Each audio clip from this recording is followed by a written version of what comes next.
Olá, gente, tudo bem? Bem-vindo ao podcast do site RD News. E aí, boa semana pra gente. Vamos acompanhar os novos programas que vem por aí. Vem muita coisa boa. Essa semana a gente já começa com chave de ouro falando de uma coisa que o RD News adora, que é política. E para falar de política, gente, a gente tem que falar com quem? Olha, entende. E bastidor, então, eu tô até assim, ó, empolgada, que nós estamos recebendo nessa segunda-feira o nosso querido empresário e ex-senador, ex-prefeito de Nova Marilândia, que é o Cidinho Santos. Tudo bem, Cidinho? Tudo bem, Grace? Obrigado pelo convite. É uma satisfação estar aqui com você e com o público do RD News. Esse podcast que eu vejo sempre, assisto, né?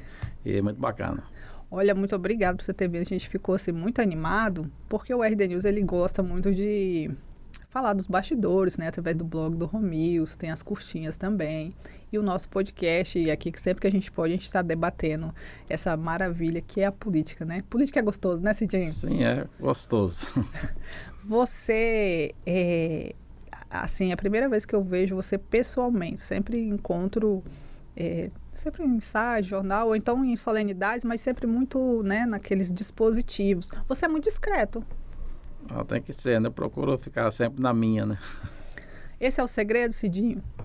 Não, eu me adapto às situações, sabe? Quando eu fui senador e já ocupei cargos também, como você citou, eu nunca gostei nem de ninguém carregasse minha mala. Para mim não ter que termina o mandato, ter uma mudança de vida, ter uma depressão. Então eu sou muito tranquilo com as coisas e sigo alguns princípios, algumas coisas que estão escritas na Bíblia, né? Tem uma passagem da Bíblia que fala assim: quando você chegar numa festa, sente-se no último banco, se alguém achar que você merece, chama para você sentar lá na frente. Para evitar o constrangimento, você chega no local, coloca, você quer sentar no primeiro banco e depois pede para colocar você lá atrás, né? Então, nossa, então você sempre segue isso, né? Então eu sigo isso aí, sempre me coloco na minha.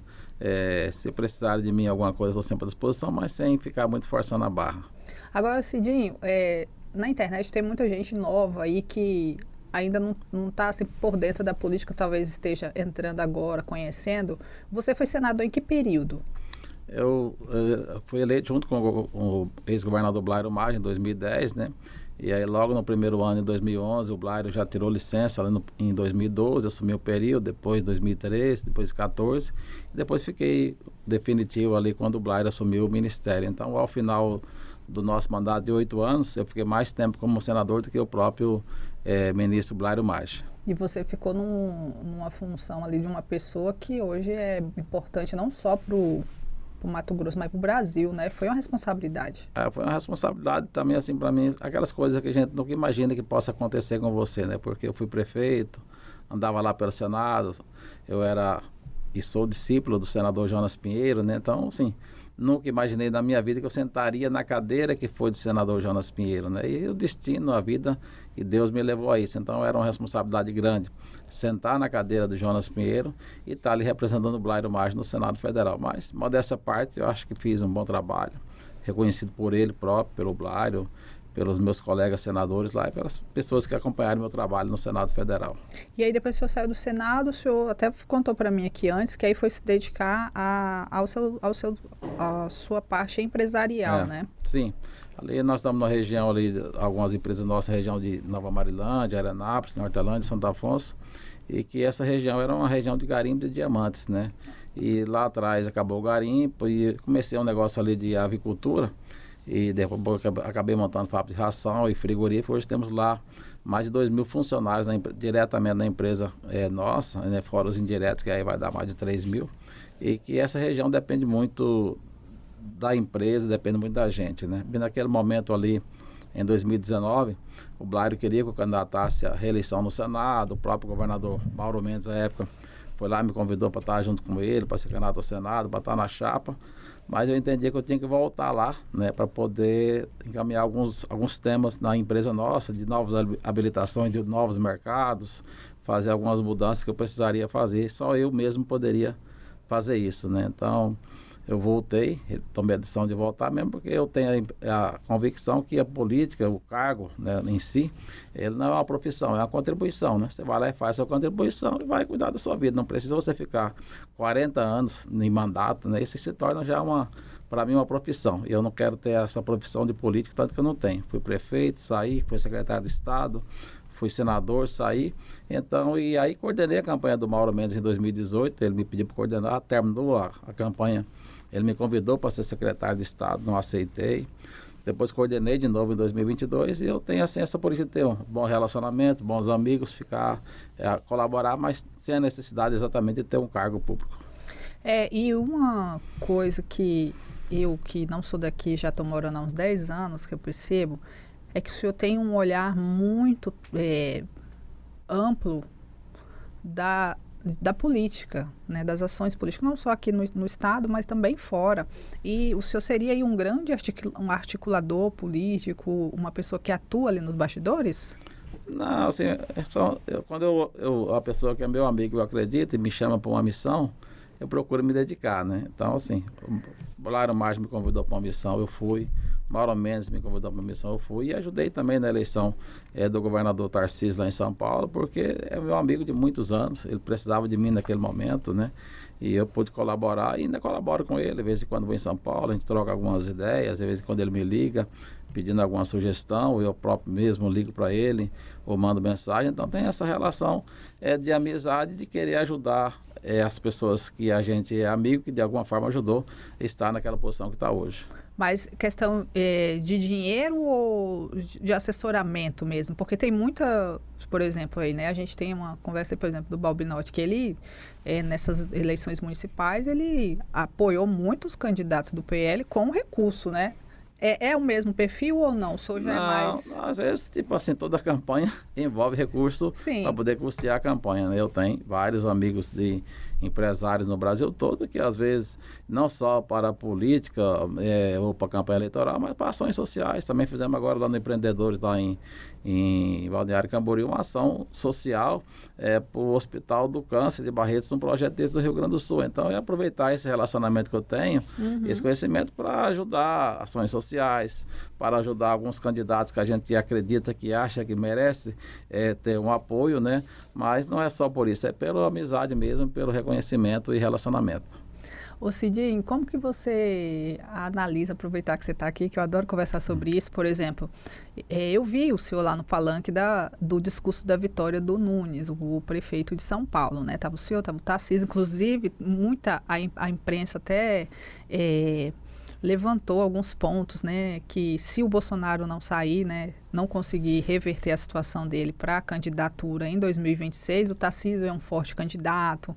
E aí veio a história, por exemplo, tem a direita, extrema-direita, e tem a centro-direita.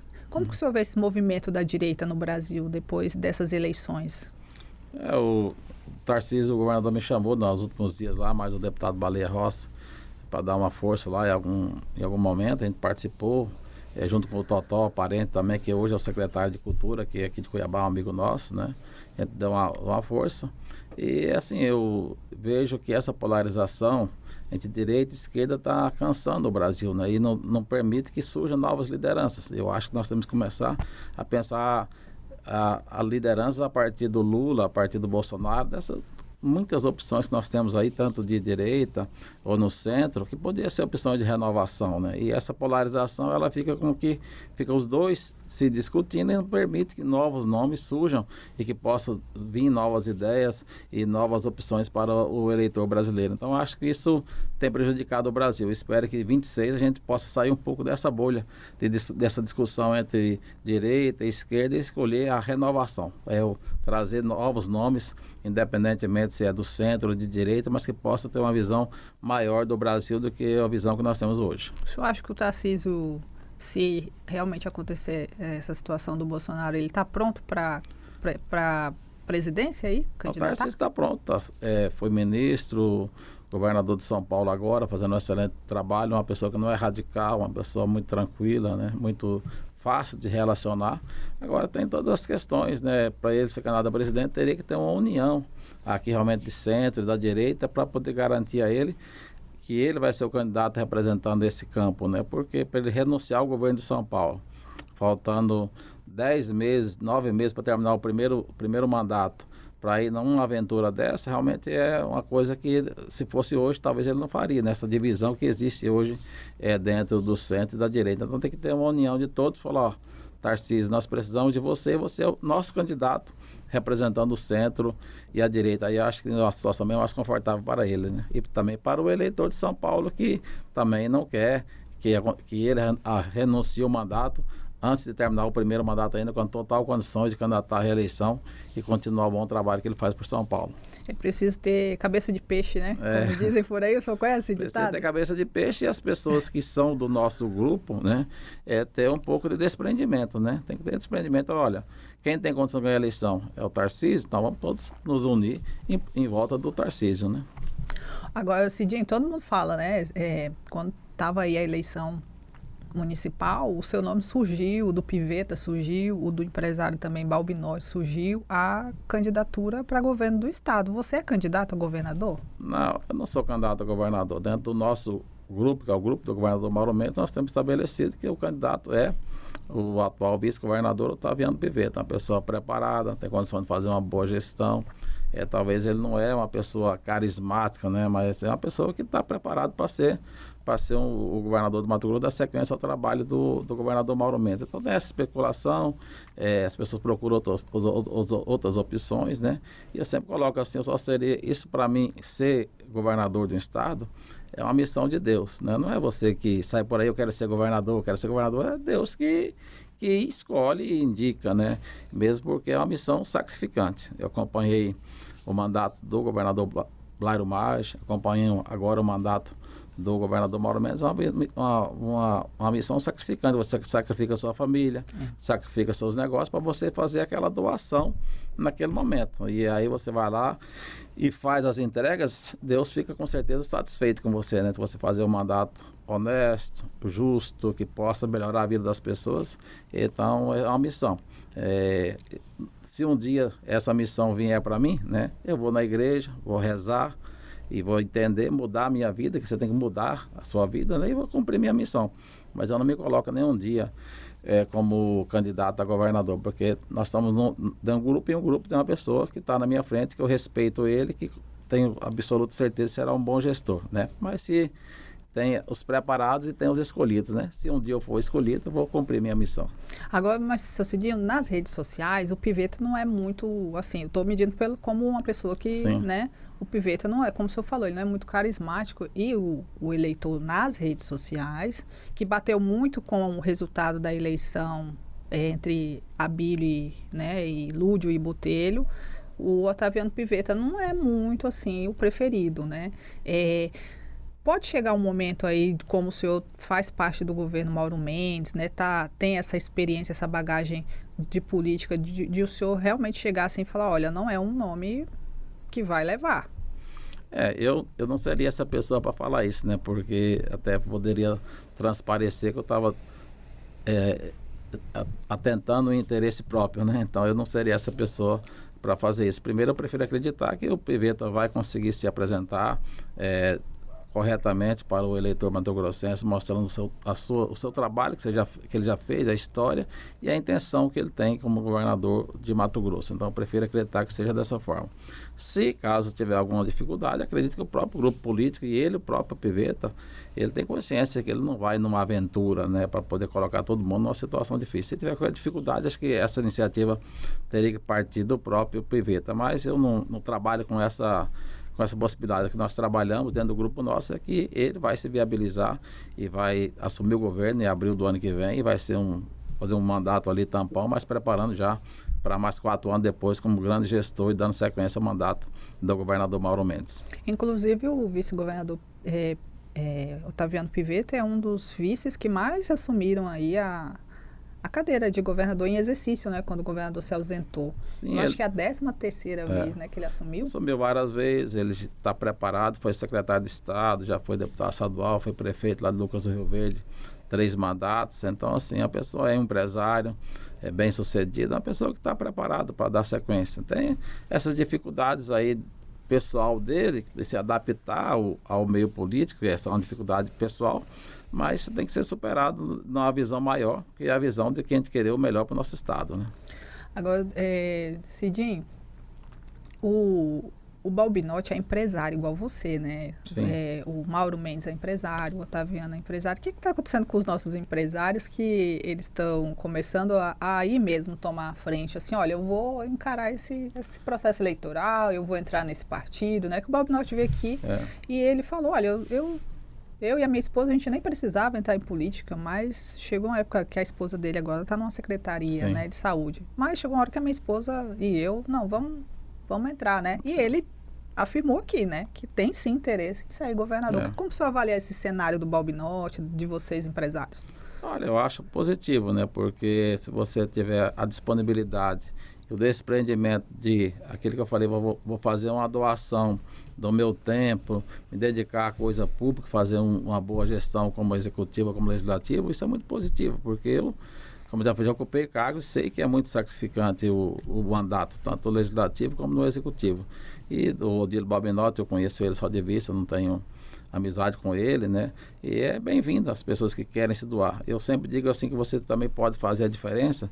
Necessariamente você não precisa de um cargo para você fazer a diferença. Você pode fazer a diferença na vida das pessoas como cidadão, como um cristão, como uma pessoa do bem, né? De que suas empresas sejam empresas que você gere emprego, mas tenha justiça social, que remunere bem seus colaboradores, que tenha os planos de saúde, de assistência social.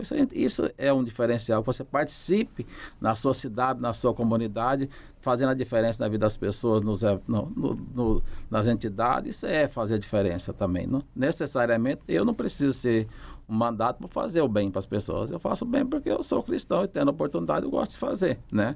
Mas é bem-vindo as pessoas que são empresários, que têm a disposição de doar um tempo para colaborar na política. E como que o senhor vem avaliando assim a gestão do governador Mauro Mendes, né? Porque o senhor está ali pertinho e tem essa experiência de ter visto também a gestão do governador Blairo Maggi. Qual que é a sua avaliação? Ele está indo bem? Pode realmente chegar aí uma cadeira de senador? Não, está indo muito bem. O Mauro é uma pessoa muito focada, né? Ele é 24 horas focado no governo. Ele abandonou todas as empresas dele, os negócios, para focar realmente na gestão de governo. Então, tem feito um trabalho do início lá e que está colhendo agora, né? Com o Estado com as contas organizadas, muitos investimentos em andamento, né? E nós tivemos aí um período Blairo Maggi, uma época extraordinária, que o Estado foi realmente reorganizado, as contas públicas também reorganizou, a folha de pagamento comprometia ali naquele mandato do Blairo aí 37%, 40% do orçamento, então sobrava dinheiro para investimentos, os investimentos foram feitos. E depois nós tivemos 4 anos de Sival Barbosa, mas 4 anos de Pedro Táxi, que realmente a coisa caminhou para outro rumo, né? Chegar agora em 2019, quando o Mauro assumiu, que o Estado estava comprometido ali, 90% do orçamento foi de pagamento com 70 e poucos por cento, mas os poderes, assim, o Estado não tinha todo mês o que arrecadava, não pagava o que tinha um compromisso mensal, né? Isso é muito ruim, o Estado como Mato Grosso, na potencialidade que tem de arrecadação, chegar nesse ponto. E uma gestão que foi feita do Mauro Mendes, do governador, dos secretários de Estado também, do apoio que teve da Assembleia Legislativa, as mudanças que foram feitas, trouxeram o Estado para uma condição hoje entre os melhores estados do Brasil. Primeiro, segundo estado, aí todo ano tem disputado aí com o Espírito Santo aí as melhores notas do Tesouro Nacional, né? Então, isso, saímos de uma situação de praticamente inadimplência para uma situação de superávit muito bom e com os investimentos acontecendo em rodovias, na área de saúde, dos hospitais regionais, na BR-163 agora, uma concessão do governo federal, né? Concessão federal que nós assumimos, né? Na área de segurança, então aqui em todas as áreas o governo tem atuado. Eu acho que tem sido um governo muito positivo. E o senhor avaliando assim, Cuiabá, o senhor como um cara que conversa com muita gente, sabe muito de política, o senhor acha que Cuiabá tem jeito? Assim, porque a gente que mora aqui, né, a gente está meio assim, né, com esse perfil novo, né, do prefeito eleito Abílio, né, tem a Flávia Moretti também, que é um perfil novo. Como que o senhor avalia esses novos perfis? Porque agora o pessoal trabalha muito com rede social, tem muito diálogo ali. Hoje mesmo eu estava vendo no Instagram, olhei, tinha um comentário do Abílio respondendo o Antero, de um questionamento, aí já tinha uma pessoa que tinha um problema lá no bairro, falando com o prefeito Abílio ali no comentário. Sim. Olha, a rede social hoje é um instrumento de comunicação direta com as pessoas, mas você pode fazer a rede social, mas também tem que fazer gestão, né? Não adianta você ficar fazendo rede social e não fazer gestão. O Abílio é um rapaz jovem, está começando agora, com certeza tem empolgação inicial, né, do mandato, é uma pessoa bem intencionada, que vai chegar um momento que ele vai ter que pensar realmente em sentar na cadeira de prefeito e começar a fazer a gestão. Ele tem boas pessoas na equipe dele que entendem de gestão, como o Marcelo Bussic, que é uma pessoa que eu conheço, que já trabalhou com o Mauro Mendes e com certeza está fazendo essa parte daí da organização, do planejamento, das finanças da prefeitura. Tem outros secretários também. E o Abílio, aquele que eu falei, é uma pessoa jovem, mas tem muito boa intenção. Eu acho que a rede social é importante, né? Mas a gestão é mais importante ainda, porque não adianta você fazer rede social e não fazer gestão. E o povo cobra, né? A rede social também é boa para isso, né? É bom para isso, para a cobrança, e a cobrança é direta, né? E a prefeita da Várzea Grande eu vejo que ela tem caminhado num caminho um pouco mais diferente, no caminho da gestão, né? E realmente de tentar trazer o município para poder para uma situação de uma gestão executiva, de resolver os grandes problemas que tem em Várzea Grande, que já são de muitos e muitos anos, como a questão da água e outros também.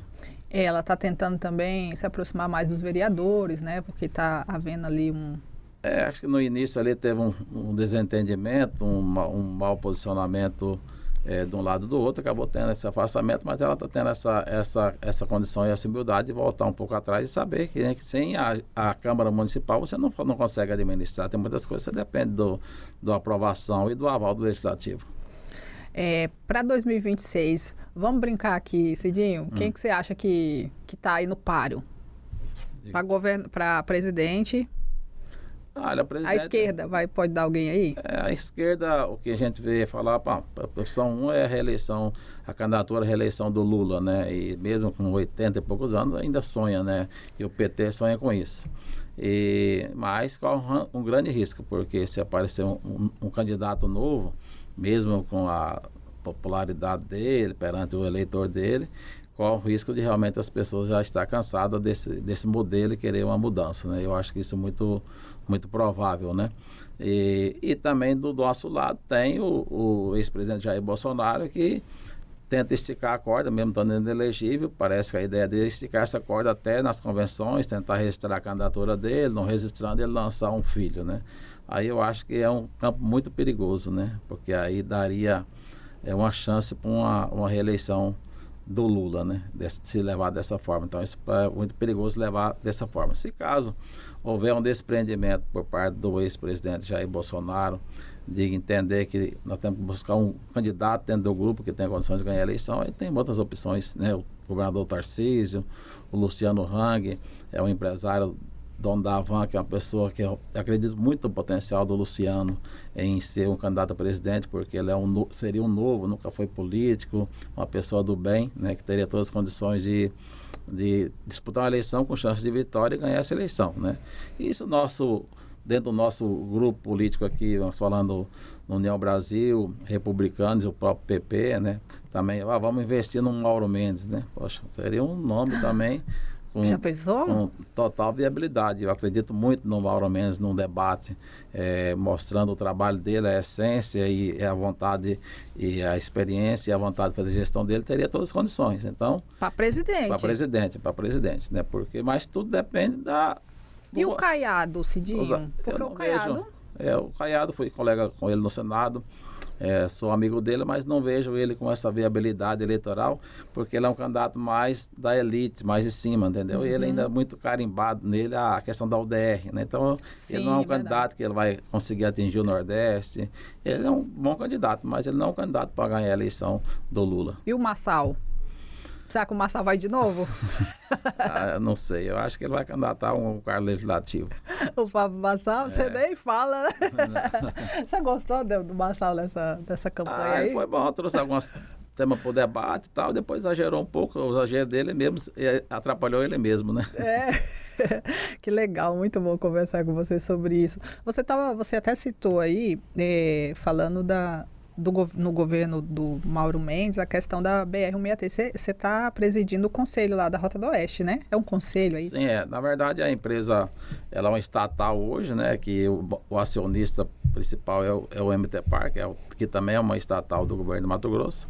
E a Rota do Oeste, apesar de ser uma empresa privada, então ela tem um acionista público, né? Que é o governo do estado de Mato Grosso. E aí, quando foi feito, na verdade, esse trabalho que começou lá atrás, buscar uma alternativa para a BR-163, e pelo meu relacionamento com o Tarcísio e também com o governador Mauro Mendes, trouxe essa sugestão, e acabou que as coisas deu certo, a gente está assumindo essa concessão.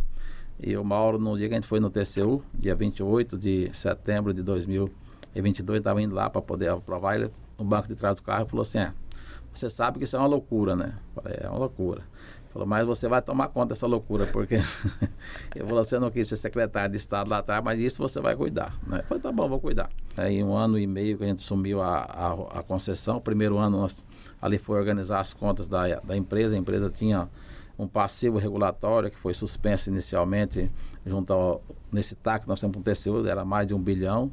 Depois tinha dívida de 1 bilhão e 100 perante os bancos. A gente negociou isso, pagamos com mais de 50% de desconto, quitamos essas contas. Então hoje é uma empresa saudável, tão saudável que ela é, que nós conseguimos um empréstimo no BNDES para a duplicação, que foi aprovado no final do ano passado. E no ano passado nós já começamos então oficialmente a duplicação, entregamos 100 quilômetros de duplicação no primeiro ano efetivo de obras, né? Esse ano nós vamos ter, a partir de agora, passando o período chuvoso, nós vamos ter obras Lucas do Rio Verde, Nova Mutum a Lucas do Rio Verde, duplicação, Lucas do Rio Verde a Sorriso em duplicação, Sorriso e Sinop em duplicação, Travessia Urbana de Sinop em duplicação, a Imigrantes, 2 trechos de Várzea Grande e de Cuiabá em duplicação. Alguns desses trechos já ficam prontos esse ano, né?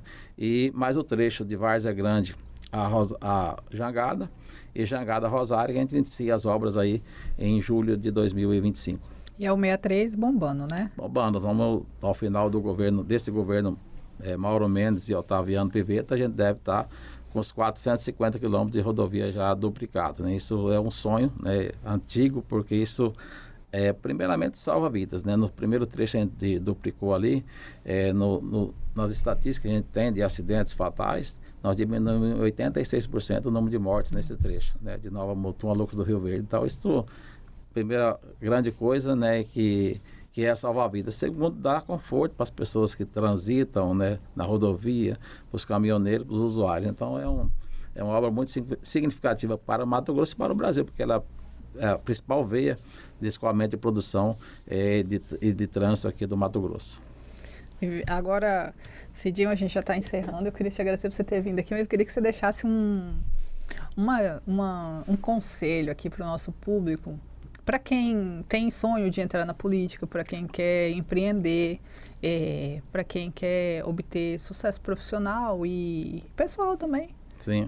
Qual que é o segredo para a gente se manter sereno, se manter discreto, porém importante, porque eu vejo que você é muito discreto, como você falou, é muito de bastidor, né, muito na sua, mas você é muito importante.